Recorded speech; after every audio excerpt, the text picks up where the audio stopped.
మీకు తెలుసా పరశురాముడు ఎలా జన్మించాడో? ఆ కాలంలో క్షత్రియులు, రాజులు, యోధులు చాలా అహంకారంతో, దుర్మార్గంతో ఉండేవారు. వారు బ్రాహ్మణులను బాధ పెడుతూ ధర్మాన్ని తొక్కుతుండేవారు.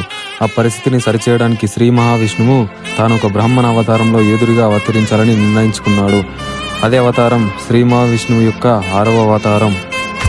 జమదగ్న మహర్షి తన భార్య రేణుకతో కలిసి కఠినమైన తపస్సు చేశాడు. ఆ తపస్సుతో శ్రీ మహావిష్ణువు అనుగ్రహం పొందారు. అలా వారిద్దరికీ పరశురాముడు పుట్టాడు. ఆయన పేరు రాముడు కాగా తరువాత ఆయన చేతిలో ఎల్లప్పుడూ ఉండే పరుష కొడవలి వలన పరశురాముడు అనే పేరు ఆయనకు వచ్చింది.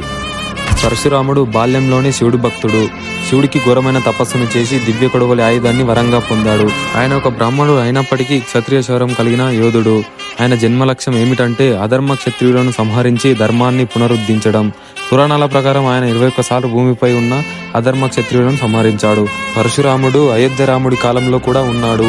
ఇద్దరు విష్ణు అవతారాలే అయినప్పటికీ వేర్వేరు యుగాల్లో ప్రత్యక్షమయ్యారు. ఇలాంటి వీడియోస్ కోసం ఇప్పుడే మన ఛానల్ని సబ్స్క్రైబ్ చేసుకోండి. Thank you for watching.